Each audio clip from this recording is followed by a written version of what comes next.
Welcome back to DXB Today. Now, tonight we are talking about what it takes to become a CEO. Have you got what it takes? Well, you need to get the right advice from the right people. So thank you for watching, and for the currency of your viewership, we are going to repay you with some wonderful, amazing guests. So our next guest is a legend when it comes to leading the formation and restructuring of foreign companies when coming into the UAE. He has expanded their presence in the Middle East for many, many years. He's been here for almost 30 years. So let's welcome John Martin St. Valery OBE, or bit of a mouthful for some, so just call him JohnMSV. Great to be here, Lane. Thank you so much, John. It's a pleasure and an honour.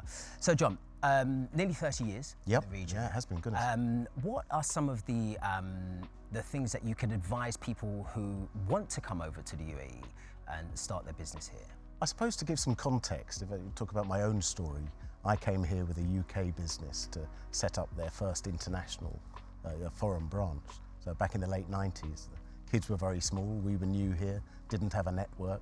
So it was a bit, I describe it as elbows down at the ministry, but it was fun. You had to have that tenacity to bring a business into market, but you needed assistance. Fast forward, cut a long story very short, after 3 years that business pulled out of the Middle East, but I decided to stay here and assist other companies that were coming into the market that would perhaps have the same hurdles in front of them. So I established my own business back in 2002, protecting foreign parties' interests as they came into market. So it's similar to what Ghazlan was saying about seeing a problem and solving it, and coming up with something that you know that you can solve this. I can help people here.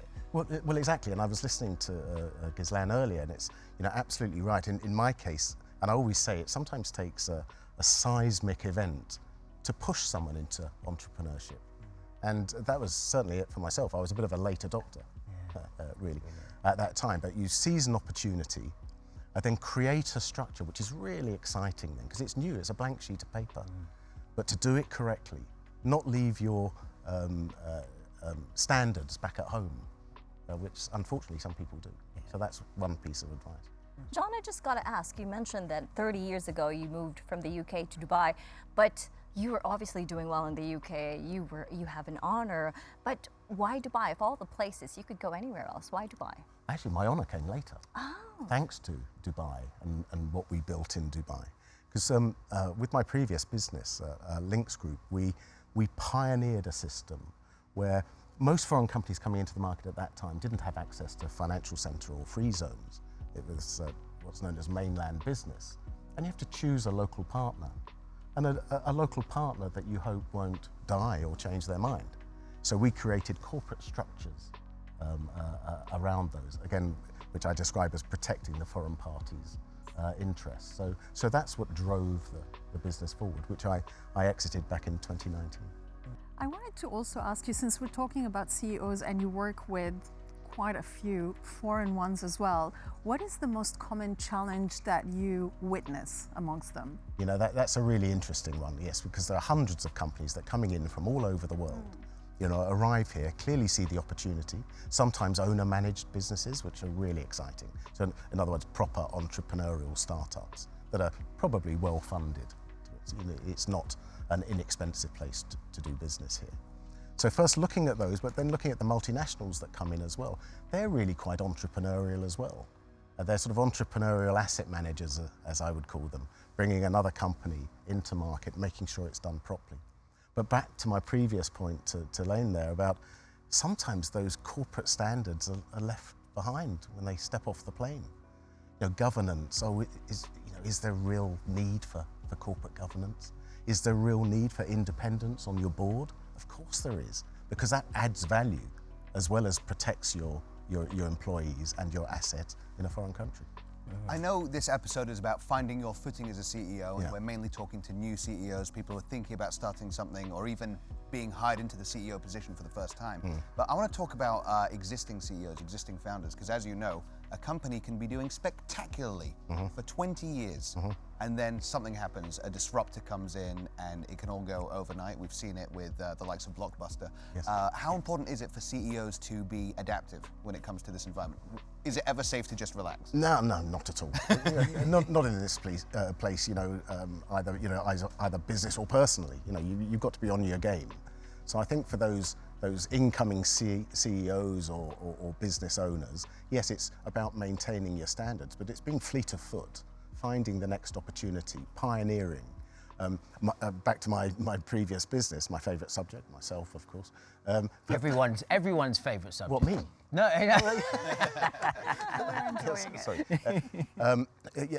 So back to that, the businesses that were coming in needed to innovate and pioneer. We did as well. Because a number of businesses in our field, because we had a bit of a blue ocean period where it was just us doing it, that was great. But then other people actually that came to work for us and then saw the opportunity, went outside and set up their own businesses, which were great. And some of them are still doing very, very well, but it meant that we had to pioneer and innovate again.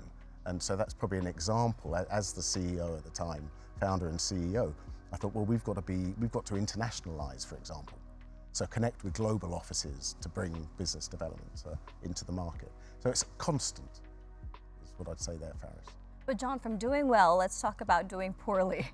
As chairman of the British Business Group for Dubai and Northern Emirates, could you take us back to what you think were the biggest or the most common hurdles or problems for CEOs here in the UAE? Okay, it's really interesting to talk about networking generally, and I know we don't have a great deal of time, but I was chair of that group from 2017 to 2022. It's now the British Chamber of Commerce, so again, part of a global network. They innovated and pioneered as far as networking groups are concerned. But when I first came to market, it was I had no network at all, and I was setting up this foreign business here. And the best piece of advice I was given was, join this BBG, as a British Business Group. And there I met my network. The accountant I wanted to deal with, the lawyer I had to deal with, recruiters, the whole gamut really came through. So I think it's a really important part of the business environment in the UAE, or for foreign companies overseas anywhere, really, to have a really strong network, both again, business and professionally and personally. It's so important. John, I mean, look, we could talk to you for ages and ages. The last quick 30 seconds. From where you were, from where you started, I remember the Links Group was fantastic. I remember you were based in the Fairmont, right? That's right, yeah I remember. That's where we started life. Yeah, I remember you lot, I remember you lot very well. And where are you now? So what's happening now, and what do you intend to do for the future? Well, I think basically disrupting another sector that already exists but sees opportunities, and that's real estate, land and property. So in the same way as my previous business, we've created a model with MSV Estates, which is a bit eponymous, but it's very much my own brand, saying we've done this before. We've protected foreign parties' assets in companies. Why not in land and property? And particularly for what we'd call restricted or off-market opportunities. So I'm really excited about it. It's really doing the same thing again in a different mold, but perhaps disrupting. I mean, there are 10,000 real estate brokers in the UAE. We don't need another one. So let's do something slightly different.